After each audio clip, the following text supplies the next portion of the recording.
გომბორის მოხალისე 2026. გომბორის სასწავლო ცენტრში ჩატარდა სიმულაციური სწავლება, რომელიც როგორც თეორიულ, ისე პრაქტიკულ ნაწილს მოიცავდა.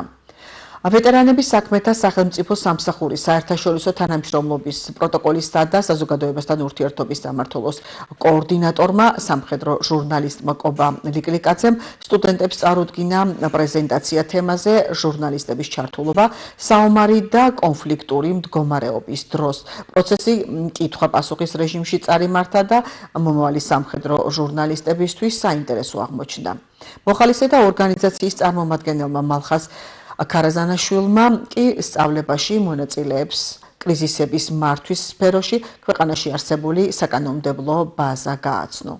ჩვენმა ორგანიზაციამ ახალგაზრდობა და ვეტერანები ეროვნული თავდაცვისა და უსაფრთხოებისათვის ჩატარა პირველი თავის ისტორიაში სწავლება, რომელიც იყო სამაშველო ვითარებაზე. ლეგენდა იყო, რომ არის საგანგებო მდგომარეობა დიდთვალობით გამოწვეული. ჩვენ ეროვნული გვარდიის შემადგენლობაში მივიღეთ სალიკვიდაციო სამუშაოებში და სამაშველო სამუშაოებში მონაწილეობა.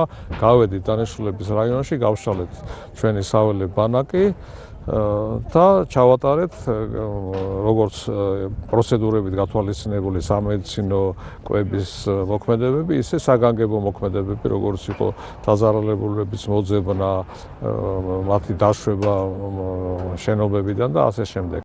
ყველასთვის რა თქმა უნდა ეს არის ერთ-ერთი საინტერესო ღონისძიება, იმიტომ რომ თურქების ინსტრუქტორების გადამზადების შემდგომ, როდესაც თურქებმა ინსტრუქტორებმა სერტიფიცირებული გადამზადება მოახდინეს ჩვენი წარმომადგენლების, დღეს მათ საჩვენებელი წვრთნა ჩაატარეს და საჩვენებელი ევაკუირება ჩაატარეს დაზარალებული ადამიანის, ჯერ ჩაატარეს მაკეტის ევაკუირება, ცოტა გაუგრძელდათ ვადაში, მაგრამ უსაფრთხოების ტექნიკიდან გამომდინარე საჭირო იყო ეს და შემდეგ უკვე როცა ყველაფერმა კარგად ჩაიარა საჩვენებელმა მოსამზადებელმა, შემდეგ უკვე ჩვენი ერთ-ერთი ვეტერანის შვილი დაუშვით, ისევ რომ უსაფრთხოებისგან გამომდინარე ისევ ჩვენ თავზე ავიღეთ დარტყმა ძილითადი.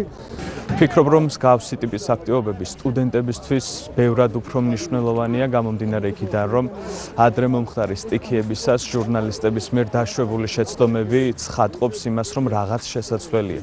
შესაძლებელია პრაქტიკაზე დაკვირვებით და ამ პრაქტიკის შედეგად უკვე გამოცდილების მიღებით, რომელსაც უკვე გამოვიყენებთ აქტიურ მუშაობაში.